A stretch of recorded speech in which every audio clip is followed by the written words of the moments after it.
Recently मैंने खुद ये 2 दिन पहले की बात है, मैंने अपनी फैमिली का वीज़ा अप्लाई किया, विज़िट वीज़े की बात कर रहा हूँ, और मेरे पास वीज़ा अप्रूव होके कॉपी आ चुकी है, ठीक है। लेकिन ये वीडियो स्टार्ट करूँ कैसे मैंने वीज़ा लिया वो तो मैं तरीका बताऊँगा, लेकिन हो रहा क्या है वो भी बता देता हूँ।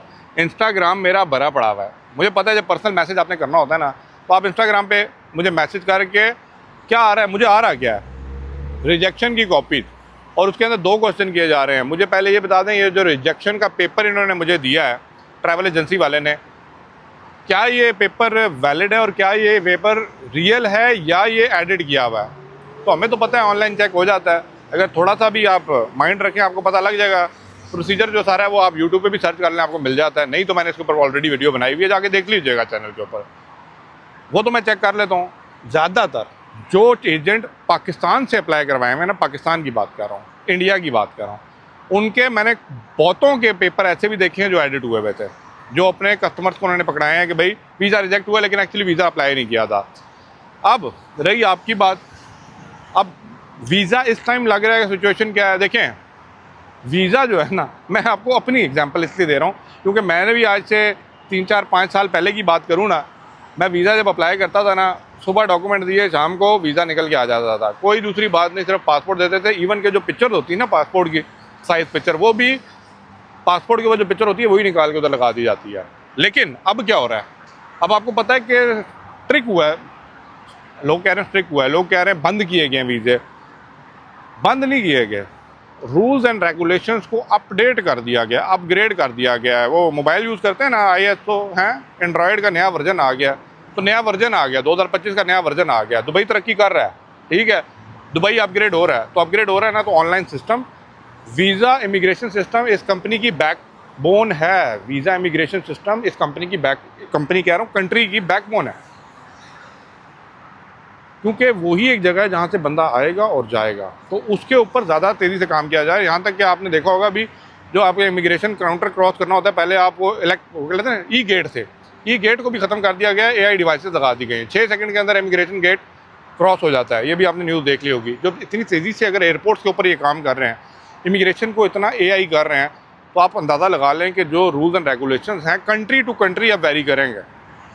जिस कंट्री का पास्ट हिस्ट्री रिकॉर्ड, जिस कंट्री का रिलेशनशिप, जिस कंट्री की चीज़ें, उसी हिसाब से उनकी एंट्री परमिट उनको मिलेगा। मैंने कैसे वीज़ा निकाला, लेट्स कम टू द मुद्दा, let's come to the point. मैंने अपनी मदर का वीज़ा निकलवाया रिसेंटली, 2 दिन पहले मेरे पास वीज़ा आ गया। मुझसे क्या डिमांड की गई थी, मैंने लोकल एजेंट से करवाया था, मैं कोई एजेंट की पेछुरी करने नहीं आया और ना मैं नंबर देने आया हूँ, ठीक है। मैं आपको तरीका समझाने आया हूँ कि उसने क्या किया। उन्होंने पूछा कि भाई आपने किसको बुलाया, मैंने मदर को बुलाना है, ठीक है, मदर का पासपोर्ट, मदर की पिक्चर, ठीक है, और आपका पाकिस्तान का है, पाकिस्तान का जो ID कार्ड है उसका फ्रंट एंड बैक कॉपी दे दें। उसके बाद उन्होंने मुझसे 2 चीज़ें और डिमांड की, एक अपनी 3 मंथ की लास्ट बैंक स्टेटमेंट दे दें, 3 मंथ की, ठीक है, और आप अपना ID प्रूफ दे दें। दिया, अपलोड किया, 2 मंथ का, ठीक है। अब मैं ये समझ रहा था वो अंडर मेरे स्पॉन्सर आएंगे, ज़रा गौर कीजिएगा, लेकिन जब वीज़ा निकल के आया है ना वीज़ा, तो जो स्पॉन्सर है ना वो ट्रैवल एजेंसी का नाम था, और मुझे वो वीज़ा जो है वो अप्रॉक्सीमेट जानने वाले थे, कोई कमीशन नहीं, अप्रॉक्सीमेट अराउंड 550 तक का मैंने 2 मंथ का वीज़ा लिया। ये जो अंदर वाले बंदे हैं उनको मैं सच वाली कहानी बताया तो उतने का मिल जाता है, बाकी ऊपर जितना आप देते हैं वो कमीशन ही कमीशन होता है। मैंने वो बताया क्योंकि मैंने खुद निकलवाया और मेरा भाई ये काम करता है, जो दोस्त है। कहने का मकसद है, जो रिक्वायरमेंट सब हैं, जो आपसे अगर वो बैंक स्टेटमेंट मांग रहे हैं या आपसे कोई एडिशनल डॉक्यूमेंट्स मांग रहे हैं, you have to provide anyhow. If you can provide you will get the visa, if you will not provide, जंतर मंतर, ज़रूरत नहीं। आप कहें नहीं अली भाई हमने आना है, आपका फिर मकसद आना इसलिए नहीं कि आपने यहाँ पे टूरिज़्म या ट्रैवल करना है, ये मुझे भी पता है, लॉजिकली आपको भी पता है, ठीक है, तो ये चीज़ क्लियर होगी। लेकिन हाँ, मैं मानता हूँ बहुत से फ्रेशली ग्रेजुएट लोग हैं, बहुत से लोग हैं जो यहाँ पे आके जॉब सर्च करना चाहते हैं, उनके लिए मैंने आपको पहले बताया जॉब सीकर वीज़ा है।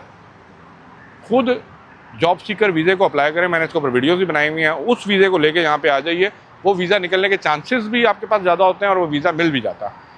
लेकिन उसकी भी टर्म्स एंड कंडीशंस हैं, वो मीट करने के बाद ही आपको वीज़ा मिलेगा। अदरवाइज़ वही 5 साल का जो वीज़ा है उसके लिए आपको वही 15-16 लाख रुपये एजेंट आपसे मांग रहा है, स्टेटमेंट प्रोवाइड करें, कर लें, लोग आ रहे हैं।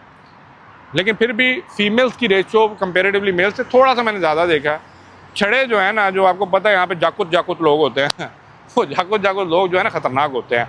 तो वो आप लोग भी समझते हैं, मैं भी समझता हूँ, मुझे रिपीट करने की ज़रूरत नहीं है कि यहाँ पे क्या हुआ है पास्ट में, बट समझदार के लिए इशारा काफ़ी है। तो be careful and best of luck, apply your visa.